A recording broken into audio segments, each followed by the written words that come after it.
Hello viewers, in the previous session we discussed about fat soluble vitamins A, D, E, K. Now we are going to discuss about water soluble vitamins. In water soluble vitamins there are two types. One is B complex and another one is non B complex. The non B complex vitamin is vitamin C. So let us discuss water soluble vitamin with starting vitamin C. The vitamin C is also called as ascorbic acid. So ascorbic means, if you split the word ascorbic, A means absence and scorbic means scurvy. So absence of scurvy. So if you take these vitamins, you will not get scurvy. Hence, it is having name ascorbic. And acid comes because it is usually present in citrus fruits or citric acid containing foods. Hence, acidic in nature. Hence, ascorbic acid. The disease name and the chemical nature name combined together, the name is obtained ascorbic acid. The sources of vitamin C are rich sources: citrus fruits, gooseberry, guava, like citrus fruits, orange, lemon, and amla, that is gooseberry, are rich in vitamin C. And good sources are green leafy vegetables, tomato, potatoes, etc. And the poor sources are meat, fish, and milk. The recommended dietary allowance of vitamin C is about 40 mg per day for adult person, and it will increases up to 80 mg in special conditions like pregnancy and lactation conditions. So this is about the chemistry, source, and RD of vitamin C. Now we have to discuss about biochemical function and deficiency. Coming to the biochemical function, vitamin C is having various biochemical function. In that we are listed very few of them. The first one is formation of collagen. So vitamin C is required for the conversion of inactive protocollagen to active collagen. So you can see in the illustration, protocollagen, arrow mark collagen. For this process, hydroxylase enzyme is involved, which requires vitamin C for the process. The collagen is a very important tissue, which is the most abundant protein found in the body. It is present in ground substances of bone, capillaries, teeth, and scar tissues, and thus collagen is required for the proper development of bones and teeth. So this is very important protein which is involved in the development process and wound healing process. So it is advisable to give enough vitamin C to surgery patients to facilitate the process of tissue repair, tissue formation functions. Vitamin E is very essential. Next is vitamin C function is degradation of tyrosine. In the degradation of tyrosine, vitamin C is required for the oxidation of para-hydroxyphenyl pyruvate to homogenticate. So this degradation process of tyrosine, vitamin C is involved. Norepinephrine synthesis, vitamin C is required for the synthesis of norepinephrine from dopamine by dopamine beta hydroxylase enzyme. These enzymes require vitamin C. Norepinephrine is very important for various biochemical functions. Serotonin synthesis, it is required for the hydroxylation of tryptophan to 5-hydroxytryptophan by enzyme hydroxylase. Serotonin and melatonin, which are usually known as biological hormones. So serotonin is very important biochemical compound, and that is synthesized with the help of tryptophan amino acid with the help of hydroxylase enzyme involving vitamin C in the process. Next is bile acid synthesis. Vitamin C is required for the synthesis of bile acids from the cholesterol, and the bile acid which is very essential for the digestion of fatty acids or lipids digestion. Next is vitamin C is also involved in antioxidant function. It is going to scavenge free radicals and helps in the prevention of cancer. Hence it is an anti-carcinogenic factor, and it reduces cataract formation. Vitamin C is going to prevent the formation of cataract, and it is also involved in the role of iron absorption.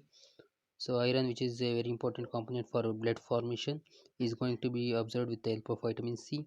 Regeneration of hemoglobin, since vitamin C is going to facilitate iron absorption, it is going to help in regeneration of hemoglobin, and also beneficial effect on common cold. Vitamin C, which is usually considered as a very good vitamin for prevention from infections and common cold, and hence this gives protection against common cold. Coming to the deficiency, you can see the deficiency of vitamin C is called as scurvy. So what is scurvy, what are its symptoms, let us discuss. So the vitamin C, if you are taking less than the required amount, that is RDA values are there less than that, if you take, then the person will end up with the deficiency leading to scurvy. The scurvy is a symptom due to the deficiency of vitamin C, and it is characterized by usually defective collagen synthesis along with the sore, spongy, swollen, bleeding gums, that is in the mouth, and loose, painful teeth. This is the main symptom of scurvy, which is usually seen in the gum part of the mouth. It will come spongy, swelling, and bleeding takes place. Fragile capillaries, so weak blood vessels, delayed wound healing. When wound takes occurs, the healing is very slow during vitamin C deficiency. Muscle pain, aching muscles, weakness, general lethargy, swollen joints will have pain, bone fragility, so soft bones easy to fracture, microcytic anemia, since it is involved in iron absorption. So less vitamin C leads to anemia, and also the anemia and also loss of blood leading to hemorrhage. So this is the symptoms whatever you have seen, it is shown by in illustration of bleeding gums and also anemia, and all these are the vitamin C scurvy characteristics. Let us see the next vitamin, water soluble vitamins, which is B complex vitamin, and it is name is thiamine. Thiam is sulfur. So thiamine, the name indicates it is a sulfur containing compound, and vitamin B1, which is also called as thiamine, is a sulfur containing vitamin. The rich sources of thiamine is the dried yeast, wheat germ, unpolished rice, legumes, liver, whole grains are the good source, and the poor source meat, egg, fish, and milk are the poor sources of vitamin B1, that is thiamine. Thiamine is present in the outermost aileron layer of cereals, especially the cereals are rich in thiamine. So refining of cereal grains in mills destroys thiamine. So if you polish the rice is going to lose the vitamin B1, that is thiamine. Hence thiamine is lost during washing of cereals. So too much washing of cereals is going to destroy thiamine. Boiling of rice in excess water and discarding the water, kanni or kanji, is also going to result in loss of thiamine.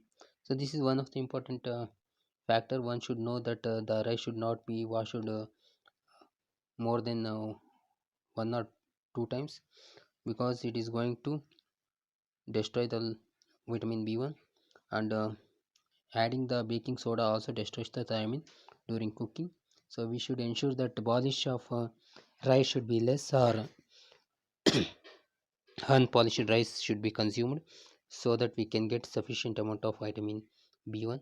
So in some parts of the South India where we are using rice, some states will use polished rice, some states will use, some areas will use unpolished rice, red color rice. So red colored rice is actually unpolished and rich in thiamine, B1 vitamin.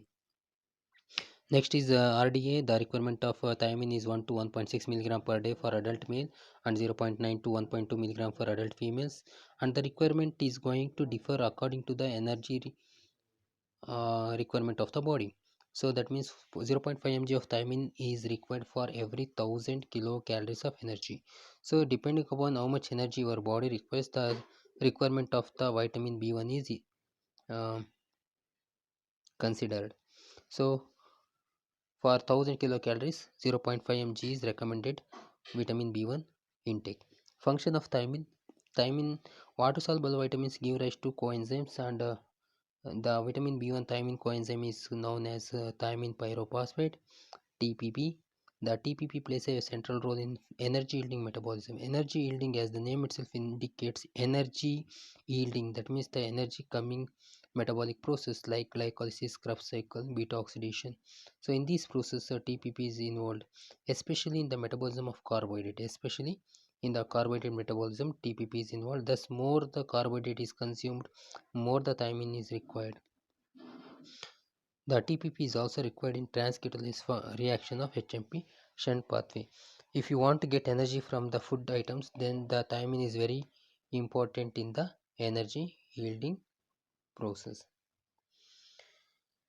The main function of thiamine pyrophosphate is involved in oxidative decarboxylation of alpha keto acids and also transketolase reaction. Coming to the oxidative decarboxylation of keto acid, we will discuss in detail. You can see the alpha ketoglutarate, which is going to get converted to succinyl CoA plus carbon dioxide.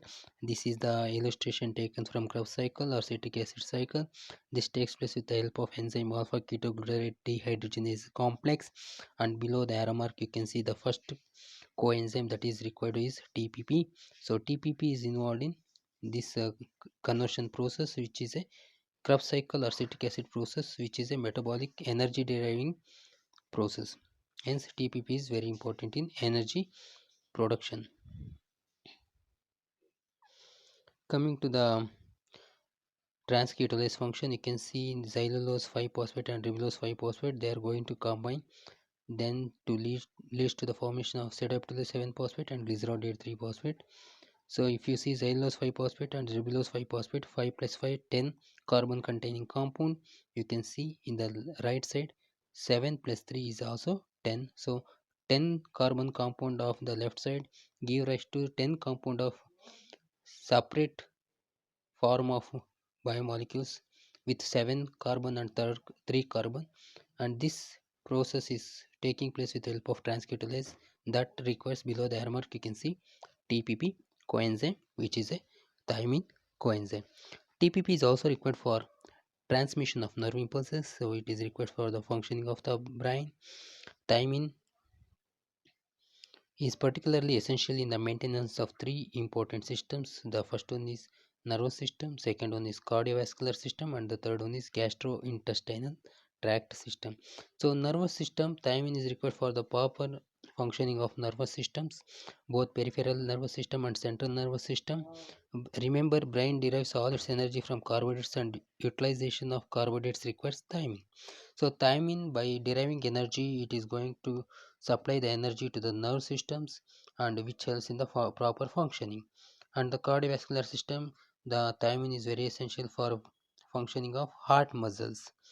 And the gastrointestinal tract system, the thiamine is essential for normal maintenance of gastrointestinal tract to maintain the good appetite. That means hungry. If you have a very good appetite, that means it is because of the sufficient vitamin B1. If you are feeling loss of appetite or no hungry, less hungry, it is because of deficiency of thiamine. Hence, to have a good appetite you should take vitamin B1, and also for normal digestion. This is the symptom of vitamin B1 thiamine, that is beriberi, that we will discuss. The vitamin B1 requirement, if it is taken in the less quantity, leads to a disorder or deficiency manifestation called as beriberi. Beriberi of thiamine leads to uh, the thiamine deficiency leads to beriberi. There are three types of beriberi, that is dry beriberi, wet beriberi, and infantile beriberi. Beriberi means it is a known as no. That means the person, if you give a food, he will tells no. That means he is not having a good appetite. And loss of appetite, person will tell no, I don't want to eat. That is in other terms called as, in other language, berry means no. So he is not having the interest for eating. So in this we are having three types of beriberi: dry beriberi, wet beriberi, and infantile beriberi. In dry beriberi we are having neurological manifestations, which are usually, you can see the peripheral neuritis with burning and tingling sensation in the leg and feet, anorexia, loss of appetite, which is usually common in the thiamine deficiency, muscle wasting, and loss of body weight. Loss of body weight is common because since you are not interested in eating, then there is no weight development in the body. And no edema, that means accumulation of fluid is not seen in the dry berry. Whereas in wet berry, the symptoms are same as above. But in this you can see wet means edema, fluid is accumulated in the tissues and cardiovascular manifestation can be seen, especially the deposition of fluid takes place in the legs, face and the trunk, and also it leads to enlargement of heart, palpitation, tachycardia and death occurs due to the heart failure in the wet beriberi symptom. In infantile beriberi, as the name itself indicates, infantile means in children, it is seen in the age of 2 to 5 months born children with thiamine deficient mothers. The breast milk of mothers has low thiamine content, and if the mother will not take sufficient thiamine, and it leads to the infantile beriberi affecting the child's health. So this is about three types of beriberi. This is beriberi. You can see how it looks, how it is going to affect the uh, human body.